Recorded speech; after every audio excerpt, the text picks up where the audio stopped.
तो इस चैप्टर की स्टार्ट में हमें दिखाया जाता है कि चियोन खुद से ही फाइट कर रहा होता है। हाँ मतलब मन में कर रहा है फाइट, तो खुद से ही फाइट कर रहा है और इसके मतलब आसपास बहुत ज़्यादा एनर्जी मतलब निकल रही होती है। अचानक से इसकी आँख खुलती है और एकदम शॉक हो जाता है और बोलते हैं कि अभी अभी क्या हुआ, अभी वो क्या था, वो क्या था। और हमको क्या पता क्या था, हम कैसे बताए, इसको बताओ आप ही।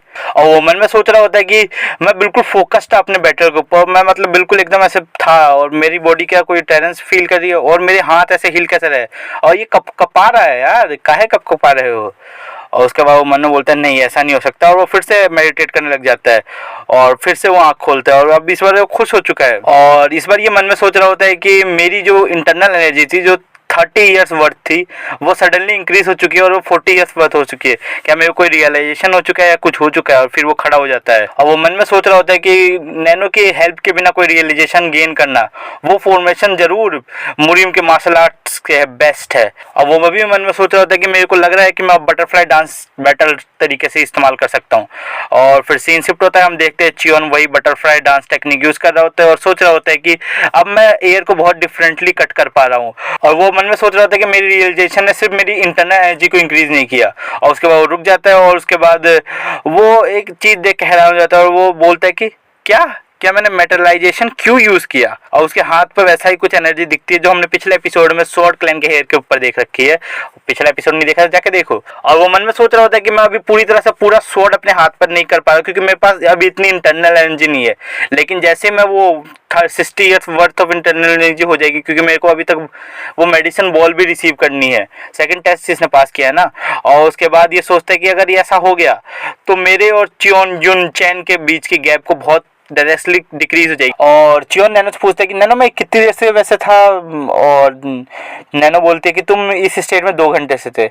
और चियोन थोड़ा हैरान होता है 2 घंटे से मैं ऐसे स्टेज के अंदर था। और उसके बाद चियोन सोचता है कि बहुत ज़्यादा हार्ड होने वाला है मेरी बॉडी को ट्रांसफर करना, तो मेरे को क्वार्टर्स में भी जाना है। तो नैनो को चियोन बोलता है कि नैनो तुम एक काम करो, सिर्फ मतलब जो फ्लोर 1 और 2 की जो कार्व स्टोन पर जो हमको 45th 56th फॉर्मेशन दिखी थी वो सिर्फ मेरे ब्रेन में ट्रांसफर कर दो, मेरी बॉडी बाद में करना तुम। और उसके बाद नैनो भी यही करती है और बोलती है कि चलो ठीक है तुम्हारे ब्रेन के अंदर पहले ये सारी चीज़ें ट्रांसफर कर देते हैं। और चियोन बोलते हैं कि यार ये माथे का दर्द अभी भी हो रहा है, ये कब होना बंद होगा। और नैनो ये बताओ मेरी बॉडी ट्रांसफर करने में तुमको कितना टाइम लगेगा। और नैनो बोलती है कि अकॉर्डिंग टू द एनालिसिस मेरे को लगता है कि तुम्हारी एनर्जी और बॉडी फ्लो में कम से कम 10 घंटे लगने वाले हैं।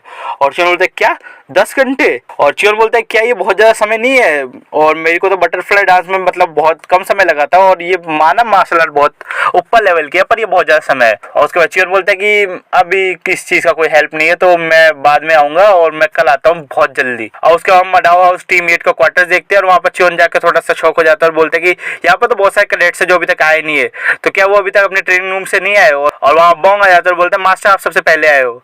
और चियोन बोलता है बोंग, और उसके बाद बोंग के हाथ में वो कुछ चीज़ देखता है और चियोन मन में सोचता है कि ये सारी चीज़ें वो है जो इन लोगों ने लाइब्रेरी में जाके स्टडी की और प्रैक्टिस की है। और फिर चियोन बोलता है कि तुमने कुछ अच्छा गेन किया। और बोंग बोलता है ये तो कुछ ज़्यादा नहीं है, बस एक सेकंड क्लास मार्शल आर्ट्स है और मैंने एक स्टेप टेक्निक सीखी है क्योंकि मैं बहुत ज़्यादा वीक हूँ बियर फिस्ट टेक्निक्स के अंदर। और चियोन बोलता है कि ये एक ऐसा समय जब अपने सब लोग अपना अपना काम बिल्कुल ऐसा कर रहे हैं और ये 4 दिन जो हमको मिले हुए वो वेस्ट करने के लिए तो नहीं मिले हुए। और अगर तुमको स्टेप फॉरवर्ड करना है और कुछ करना है तो ये खाली पीरियड को तुम ऐसे वेस्ट नहीं कर सकते। उसके बाद नेक्स्ट डे का सीन शिफ्ट हो जाता है और उसके बाद हमें दिखाया जाता है इंडिविजुअल ट्रेनिंग फैसिलिटी जहाँ पर चियोन पड़ा हुआ है, उसके आसपास बहुत ज़्यादा एनर्जी है और हमको दिखाई जाती है कि नैनो बोल रही है कि 100% कंप्लीशन हो चुकी है और वो कैंसिल कर रही है स्लीप मोड को। और चियोन उठ जाता है और चियोन उठते ही सबसे पहले क्या करता है उल्टी ही। और चियोन उल्टी करता है और वो बोलता है अब मैं जी सकता हूँ। और चियोन बोलता है कि मैं बिल्कुल इसका यूज़ नहीं हो सकता यार, मैं कितना भी टाइम इस चीज़ को यूज़ कर लूँ पर मैं इसके यूज़ नहीं हो पा रहा। और चियोन अपने फिस्ट को बंद करता है और उसको बहुत ज़्यादा स्ट्रेंथ फील होती है अपने फिस्ट के अंदर और उसको वो सोचता है कि वो एकदम कम्प्लीटली डिफरेंट लेवल पर आ चुका है। और वो बोलता है कि ये बहुत ज़्यादा मतलब डिफरेंट है क्योंकि मैंने जब मास्टर किया था बटरफ्लाई डांस टेक्निक को उससे ज़्यादा स्ट्रॉन्गर मैं अभी फील कर रहा हूँ। और वो अपने कपड़े उतार देता है और हम देखते हैं चियोन की एकदम श्रेडेड बॉडी, 6 पैक है, बाइसेप अलग दिख रहा है, लौंडा एकदम फील मतलब ऐसा हो रखा है। और चियोन को उसकी बॉडी देख के ऐसा लगता ही नहीं से यार ये क्या है, क्या हो गया मेरे साथ, और ये मसल्स, ये यहाँ पर इतने मसल्स कैसे है। और चियोन बोलते हैं ऐसा लग रहा है कि किसी और की बॉडी है। और उसके हम देखते हैं चियोन एकदम बिल्कुल पैक दिखा रहा है अपनी। और चियोन थोड़ी मतलब की एनर्जी अपनी गैदर करता है अपने हाथ के ऊपर, एक पंच मारने जा रहा होता है शायद से ये दीवार के ऊपर क्योंकि दीवार बहुत ज़्यादा स्ट्रॉन्ग है ना। च्योन मार सकते हैं एक पंच। और फिर हमें दिखाया जाता है नेक्स्ट रूम का सीन, जहाँ पर वो बंदा है जो कि है डीमन क्लैन का हेयर या फिर टीम 6 का या 7 का लीडर, याद नहीं है मेरे को। अब वो भी अपनी प्रैक्टिस कर रहा होता है इंडिविजुअल ट्रेनिंग रूम के अंदर। वो सोच रहा होता है कि मेरी स्किल बहुत ज़्यादा कम थी और मैं उस बंदे से तो बहुत ज़्यादा ही कम लेवल का हूँ, और उसकी मतलब उसके और मेरे बीच में तो ज़मीन आसमान का फ़र्क है, और मेरे को बहुत ज़्यादा पढ़ाई करनी पड़ेगी और बहुत ज़्यादा प्रैक्टिस करनी पड़ेगी अपनी डिग्निटी को रिकवर करने के लिए। और ये स्वॉर्ड क्लैन के हेयर के बारे में सोच रहा होता है, और ये मन में ये भी सोचता है कि पहले तो सबसे पहला काम मेरे को ये करना है कि मेरे को चियोन यून वुन जैसे लोगों के बारे में सोचना ही बंद करना है, और मेरे को एम करना है बहुत बड़े के बारे में। और तभी वो दीवार टूट जाती है, और वो दीवार टूटती है और एक धमाका होता है और सब लोग देखते हैं ये क्या हो गया, और इस बंदे की हालत खराब हो चुकी होती है। और बोलता है एक असैसिन, और दीवार की तरफ से हमको एक बंदा दिखता है जो कि एक पंच एक नमोपी लुप के अंदर है, और ये बंदा बोलता है हु वुड डेयर टू, मतलब किसने हिम्मत की।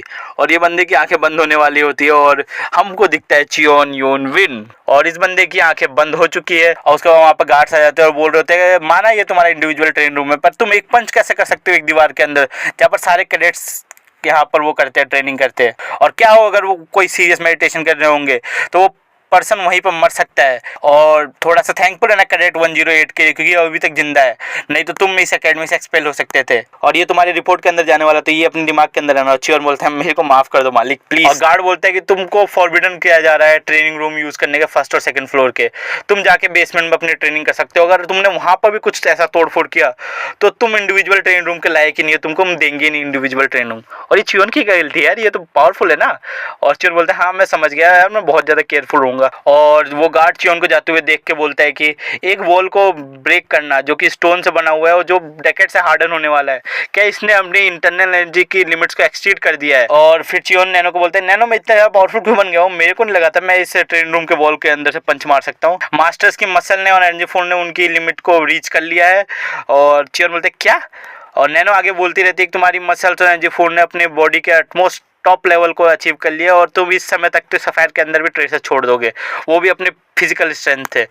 और चियोन बोलता है क्या मेरी फिजिकल स्ट्रेंथ, और चियोन सोचता है क्या मेरी फिजिकल स्ट्रेंथ, अरे हाँ हाँ जो सिमुलेशन डाटा जो क्रिएटेड हुआ था वो एनालाइज करके हुआ था उन ग्रेव स्टोन्स के, लेकिन वो कोई एक्चुअल मूवमेंट नहीं थे जो हमने देखे थे। तो क्या ये फोकस सेट हो गया था कि हम सफायर पर वो ट्राइसेस लीव करें जो कि परफेक्टली फॉर्मेशन को हम मास्टर ना कर सके। मेरे को कुछ समझ तो नहीं आ रहा, लेकिन क्या मैं ये सब डैगर टेक्निक और बटरफ्लाई टेक्निक से भी कर सकता हूँ। और चियोन बोलता है कि तो क्या मेरे पास जो पावर है वो मेरी बॉडी की लिमिट है, इससे आगे मैं नहीं बढ़ सकता। और नैनो बोलती नहीं ऐसा तो नहीं है, तुम फिजिकल ग्रोथ कर सकते हो अभी भी। और चियोन सोचता है कि तो मैं इससे भी बहुत ज़्यादा स्ट्रॉन्ग बन सकता हूँ, मेरे को ट्राई करते रहना चाहिए और एक हार्डर ग्रोथ अपनी अचीव करनी चाहिए। और इसी के साथ ये चैप्टर खत्म होता है गाइस।